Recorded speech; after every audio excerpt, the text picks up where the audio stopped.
दोस्तों का जिंदगी में इतना बड़ा दर्जा है, खुदा की कसम। वालदा की डेथ के बाद डैडी ने कई बार मुझसे ये जुमला बोला, कहने लगे भाई वो चली गई है, मेरा इंतजार कर रही है। तुम हो ना, तुम हो ना, तुम हो ना अम्मी जान, अम्मी जान। रिश्तों को जोड़ना सिखाए माँ, आंसुओं को पोंछना सिखाए माँ।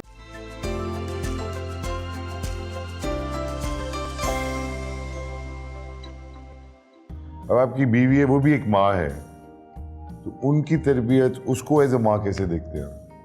बहुत बड़ी माशाल्लाह से अल्लाह का लाख लाख एहसान है कि वो बड़ी अच्छी माँ है, वो बहुत डेडिकेटेड माँ है। और मैं समझता हूँ कि मैं बहुत लकी हूँ कि मुझे एक ऐसी औरत मिली अपनी ज़िंदगी, इस दुनियावी ज़िंदगी के सफ़र में, जिसकी डेडिकेशन का लेवल जो है ना, वो मैं कभी जज नहीं कर पाया। मुझे बाज़ औक़ात 100 से एक्सीड करती हुई लगती है। हाँ। उसका ऐसी उसका टेम्पो। तो बाप कैसे हुआ? How good are you as a very father? Loving father. ये तो बहुत फैमिली मैन हो। मुझे लगता है तुम्हारी जिंदगी का मकसद कुछ है नहीं, सिर्फ अपनी फैमिली में लगे हुए। हाँ हाँ शायद। दोस्त भी हैं कुछ? नहीं, हाँ, लेट मी रीफ्रेज दिस। मेरी जिंदगी दोस्तों में गुजरी है, बट दोस्त और फैमिली ये दोनों चीजें मैं साथ चलाता हूँ। घर में अलाउ करती थी वालदा आपकी? काम का वक्त, हाँ। उसके बाद दोस्त और फैमिली। ये दोस्तों से तो भागती हैं माएं। एक पैटर्न बताऊँ बड़े मजे का। सैटरडेज को मेरा टाइम होता है 12 साढ़े 12 तक फैमिली के साथ। फिर कुछ दोस्त बाहर गाड़ी में या ड्राइंग रूम में इंतजार कर रहे होते हैं, और I drop my family and I leave out with them, और I will sit in my drawing room with them and we talk about things and we have fun. वो दोस्तों का जिंदगी में इतना बड़ा दर्जा है, खुदा की कसम। माँ बाप की मौत के से लेके हर जिंदगी के मरहले में मैंने देखा दोस्त जो है ना, और फिर वो बात याद आ जाएगी, जनाब अमीर हज़रत अली अलैहिस्सलाम का कौल है कि गरीब वो नहीं है जिसके पास माल मता नहीं, गरीब वो जिसका कोई दोस्त नहीं है। I am such a rich person about friends. इस अहाते में जहां मैं बैठा हुआ हूँ आपको मिला के, आई फील द लकीएस्ट। शुक्र अदा करता हूँ अल्लाह का। इस वक्त मेरे जो दोस्त हैं, जितने भी इस मौजूद अहाते में दोस्त हैं, वो मुझे उन पर यकीन है, वो मुखलिस तरीन दोस्त हैं।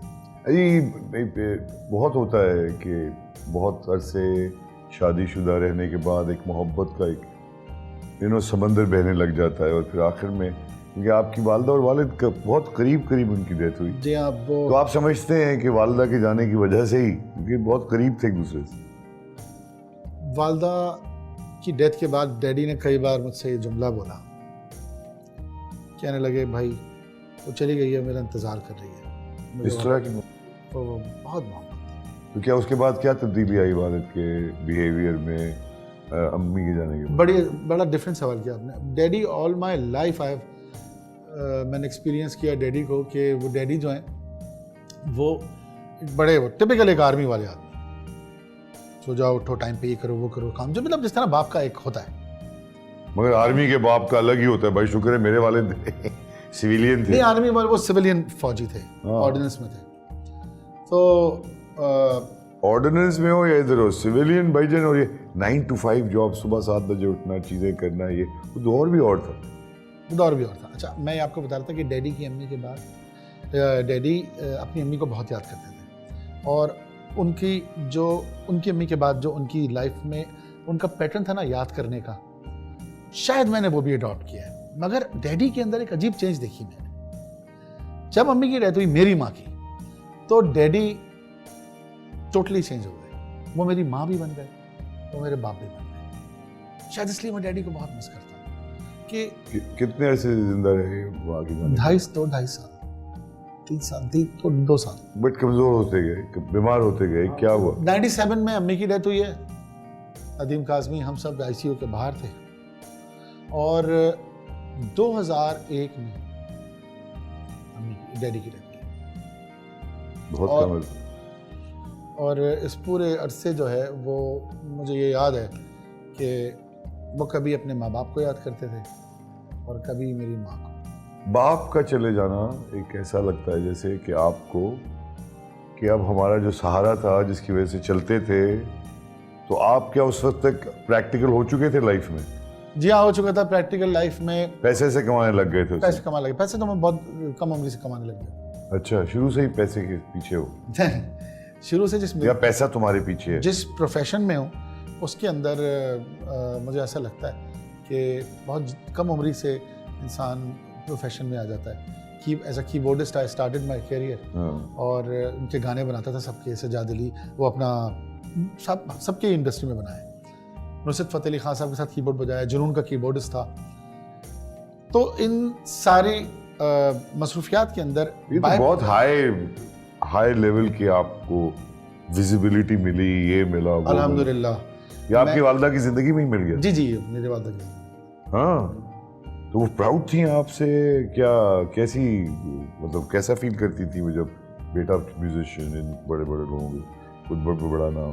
जी बहुत अच्छा फील करती थी, डैडी भी बहुत अच्छा फील करते थे। उसके बाद अल्लाह का शुक्र है बहुत मौक़े ऐसे मिले कि बच्चे मन के सच्चे नाम का प्रोग्राम मैं होस्ट करता था। उसमें मेरे प्रोड्यूसर ने और मैंने एक चीज़, उसका आइडिया था, हमने डिज़ाइन की कि प्रेसिडेंट्स गवर्नर्स को लेके आएंगे, हीरोज़ की जगह ज़रूरी नहीं सिर्फ एक्टर्स को और स्पोर्ट्समैन को लाया जाए, बल्कि जो कौमी सतह की सियासी कहा जाए कि बहुत प्राउड थे दोनों तुम्हारे बारे में। बहुत ज़्यादा। My daddy and my mom, even मेरे चचा ताया, ये लोग भी जो हैं ये मुझे बहुत ज़्यादा प्यार देते थे। मुझे याद है ये बात कि when I bought my first BMW, तो मेरे चचा कैप्टन थे बड़े मशहूर, यहीं करीब में रहते थे, तो इंतकाल हो गया, कैप्टन मेहरुल जाफरी। और पैशनेट फ्लायर, मुझे पैशन फैमिली से मिला है। मेरा म्यूजिक का पैशन है, मेरे काम का पैशन वो फैमिली से मिला है।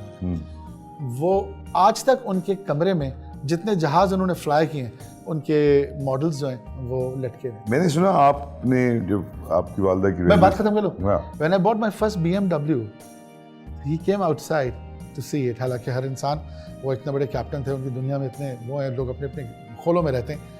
वो बाहर आए, कहते हैं कि I want to tell you this is not a car, it's a BMW।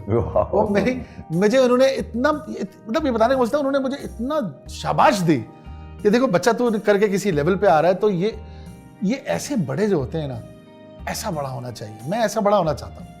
यतीम हो जाता है जब आदमी, और मैं हूँ। अनफॉर्चुनेटली मेरे भी सारे चचा ताया, including my dad my mom, all died. बस एक खाला बची है। कितनी अजीब दुनिया है। एक खाला बची है मेरी, जिनकी शक्ल रेप्लिका है मेरी माँ। ऐसे तुम उनके पास मुस्तकिल पाई जाती हो? मैं नहीं, मुस्तकिल नहीं जाता, मगर जाता हूँ। मुस्तकिल जाना आसान नहीं होता। मैंने सुना है कि आपकी वालदा की जब डेथ हुई तो उसके बाद आपने गाना निकाला। जी हाँ, वो किथारसिस जरा सुनाएं आप हमें। आजा, ओके प्लीज। वो जियो टेलीविजन नेटवर्क पर बड़ा चला वो गाना, नदीम असद ने लिखा था, और पता नहीं कहाँ होता है आजकल। इधर की फोन आया था थोड़े दिन पहले। तो बड़ा इमोशनल गाना है। तुम हो ना, तुम हो ना, तुम हो ना अम्मी जान, अम्मी जान, कि मेरा हौसला, मेरी रोशनी, मेरी जिंदगी ओ माँ, तू मेरा हर कदम, मेरी हर खुशी, मेरी कामयाबियां, तुम हो ना, तुम हो ना, तुम हो ना अम्मी जान, अम्मी जान। रोज लाती हो जाके नींद मेरी नीले गगन से, सौंप डाला है अपना हर पल मुझको किस लगन से। मैं तेरी उंगली पकड़ के चला झूम कर, मैं रहा प्यार की राह पर, कुछ न मांगा कभी, सब मुझे दे दिया। तुम हो ना, तुम हो ना, तुम हो ना अम्मी जान, अम्मी जान। मेरी सारी किताबें, सारी मस्तियां खेल तुम हो, मेरी छोटी सी दुनिया तुम भी। रिश्तों को जोड़ना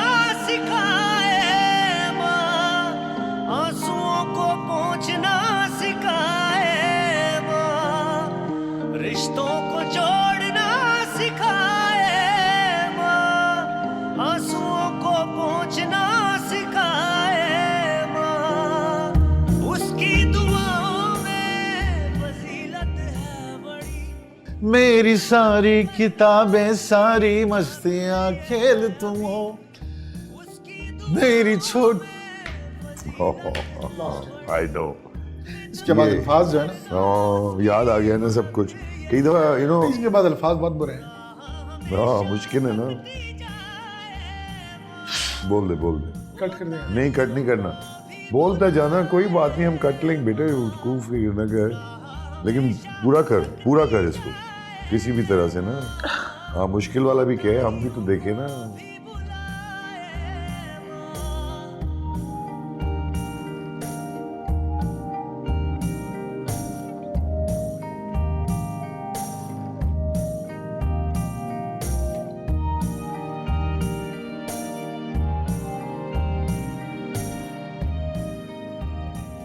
मेरी सारी किताबें सारी मस्तियां खेल तुम हो, मेरी छोटी सी दुनिया तुम भी मेरे साथ गुम हो।